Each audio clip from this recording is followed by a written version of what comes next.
Bah vas-y, présente-toi, ton âge, ton œuvre.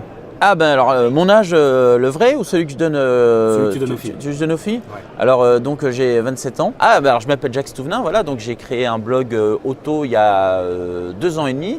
Et en plus de cette activité, je travaille pour le magazine Rétro Passion Automobile. Donc là on est sur le stand Rétro Passion Automobile au salon Rétromobile.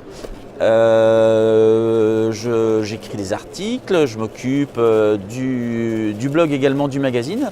Voilà, le but c'est de rencontrer des passionnés, de faire des portraits, de faire découvrir des modèles qui ne sont pas connus ou de parler de modèles populaires qui ont été oubliés. Ça c'est vraiment ce qui est le cœur de cible du magazine. Et pour le blog, je parle d'anciennes, je parle qui est plus ma passion, de moderne. Je parle aussi de deux roues. Comme je suis motard, utilisateur de scooter, c'est tout à fait dans mon esprit. Et j'essaie de faire les choses du côté un peu plus décalé, moins informatif et strict et rigoureux, pour mettre en avant la passion des gens et essayer de tirer à chaque fois, même quand c'est une moderne, de tirer vraiment ce qui peut être le plus fun dans une voiture. Alors pas avec toutes les voitures, il y a des marques avec lesquelles où malheureusement j'ai beau chercher, je ne trouve aucun espoir de passion ou d'agrément, mais voilà. Le but c'est ça, c'est la passion avant tout. Il me semble que tu es rédacteur chez Boîtier Rouge aussi. Alors oui, j'écris également chez Boîtier Rouge. Donc là c'est des articles, c'est au hasard par rapport aux besoins de la rédaction quand il faut partir sur des opérations avec des constructeurs ou alors des essais de moto par exemple.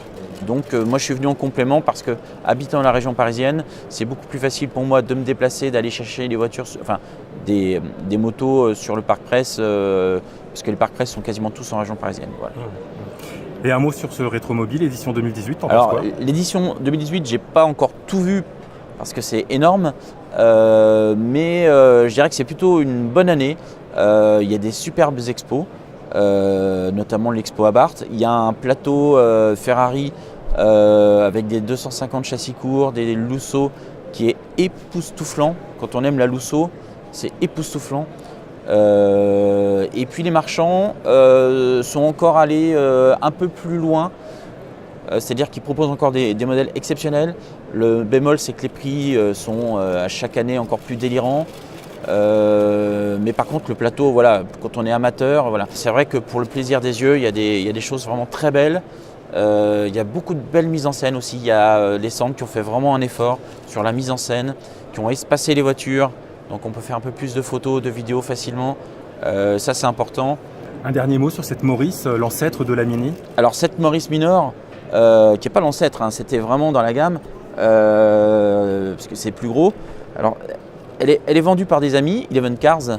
C'est une voiture qui est très attachante, hein, notamment avec cette partie en bois. Elle a une couleur qui est particulière, hein, c'est un bleu très profond. Et l'intérieur c'est assez simple. Mais le tableau de bord avec une espèce de petit talus brossé, un gros cadran central, des petites touches clavier ici comme ça, piano pardon. C'est une voiture qui est en très bon état. Elle a quand même 50 ans, elle a peu de kilomètres, enfin de miles, et elle a à vendre, et je pense que ça peut être un premier achat pour entrer dans le monde de la collection et de l'ancienne. Ça peut vraiment être un bon achat où on n'aura pas trop de surprises. On sait que sur ce modèle, ce qui est difficile, c'est l'entretien du bois, enfin la réfection du bois, c'est très cher. Mais sur ce modèle, le bois est plutôt en bon état. Il a la patine de son âge. C'est ce qui fait tout son charme, parce qu'une voiture ancienne, elle doit avoir aussi ses années, elle doit porter ses années, et une voiture de 60 ans qui est neuve, ça n'a aucun intérêt. Et cette voiture, justement, elle a tout ce charme. Voilà. Hein, comme je t'expliquais tout à l'heure, elle a une odeur, on sent les solvants, on sent les résines, les plastiques, le bois.